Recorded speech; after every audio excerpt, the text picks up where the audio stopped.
بسم اللہ الرحمن الرحیم۔ السلام علیکم ورحمۃ اللہ وبرکاتہ۔ قصص الانبیاء سیریز کی 21ویں قسط حصہ 8 کے ساتھ ہم حاضر ہیں۔ یہ ایک ایمان افروز اور سبق آموز سلسلہ ہے جس میں ہم انبیاء کرام علیہم السلام کے واقعات قرآن و حدیث کی روشنی میں بیان کرتے آئے ہیں، اور اب ہم دنیا کی عظیم ترین ہستی خاتم النبیین رحمت للعالمین حضرت محمد صلی اللہ علیہ وسلم کی مقدس سیرت طیبہ بیان کر رہے ہیں۔ آج کے اس قسط میں ہم جانیں گے حق و باطل کا پہلا معرکہ، جنگ بدر کے پس منظر، حالات و واقعات اور نتائج و اثرات بیان کریں گے۔ اللہ تعالی ہمیں سیرت النبی صلی اللہ علیہ وسلم کو سمجھنے اور اس پر عمل کرنے کی توفیق عطا فرمائے، آمین یا رب العالمین۔ غزوہ بدر، حق و باطل کا پہلا معرکہ، جنگ کا پس منظر۔ ہجرت کے دوسرے سال رمضان المبارک میں یہ واقعہ پیش آیا۔ قریش مکہ کا ایک بڑا تجارتی قافلہ جس کی قیادت ابو سفیان کر رہا تھا، شام سے مکہ جا رہا تھا۔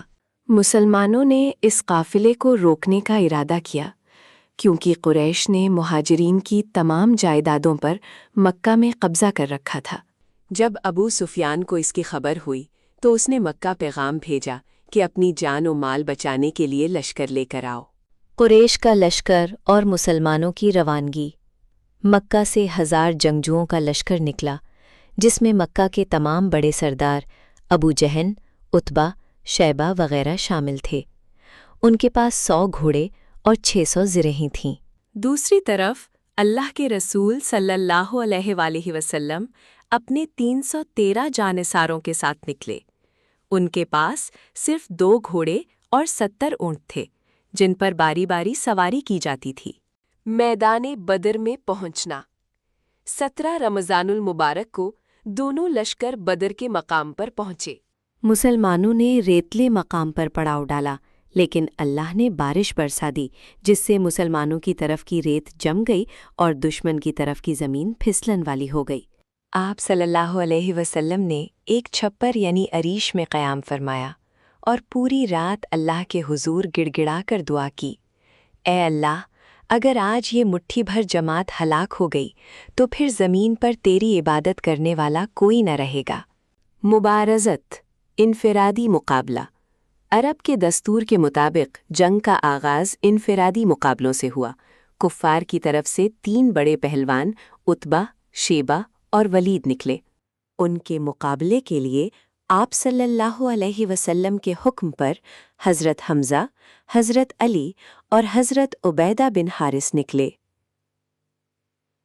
حضرت حمزہ نے عتبہ کو ڈھیر کر دیا۔ حضرت علی نے ولید کو ایک ہی وار میں قتل کر دیا۔ حضرت عبیدہ اور شیبہ زخمی ہوئے، پھر حضرت علی اور حمزہ نے آگے بڑھ کر شیبہ کو بھی قتل کر دیا اور حضرت عبیدہ کو اٹھا کر لے آئے۔ وہ بعد میں شہید ہو گئے۔ عام لڑائی اور فرشتوں کی نصرت۔ اپنے سرداروں کی لاشیں دیکھ کر کفار نے ایک ساتھ حملہ کر دیا۔ اس موقع پر اللہ نے مسلمانوں کی ہمت بندھانے کے لیے آسمان سے فرشتے نازل کیے۔ قرآن میں ذکر ہے، انی ممدکم بألف من الملائکۃ مردفین، بے شک میں 1000 فرشتوں سے تمہاری مدد کرنے والا ہوں جو ایک دوسرے کے پیچھے آنے والے ہیں۔ سورۃ الانفال 9۔ آپ صلی اللہ علیہ وسلم نے ایک مٹھی خاک لی اور دشمنوں کی طرف پھینکی جو ان سب کی آنکھوں میں پڑ گئی اور ان کے قدم اکھڑ گئے۔ ابو جہل کا انجام۔ اسلام کے سب سے بڑے دشمن ابو جہل کو 2 انصاری بچوں معاذ اور معوذ نے نشانہ بنایا۔ انہوں نے سنا تھا کہ یہ شخص اللہ کے رسول صلی اللہ علیہ وسلم کو گالیاں دیتا ہے۔ ان ننھے مجاہدوں نے اس پر ایسا حملہ کیا کہ وہ زمین پر گر گیا۔ بعد میں حضرت عبداللہ بن مسعود نے اس کا سر قلم کیا۔ فتح اور نتائج۔ اس جنگ میں کفار کے 70 لوگ مارے گئے اور 70 قیدی بنے۔ مارے جانے والوں میں قریش کے بڑے بڑے سردار شامل تھے۔ مسلمانوں میں سے صرف 14 خوش نصیبوں نے جام شہادت نوش کیا۔ یہ اسلام کی پہلی عظیم فتح تھی جس نے پورے عرب پر مسلمانوں کی دھاک بٹھا دی۔ قیدیوں کے ساتھ سلوک۔ آپ صلی اللہ علیہ وسلم نے قیدیوں کے بارے میں صحابہ سے مشورہ کیا۔ حضرت ابو بکر رضی اللہ عنہ نے فدیہ لے کر چھوڑنے کا مشورہ دیا، جبکہ حضرت عمر رضی اللہ عنہ کی رائے کچھ اور تھی۔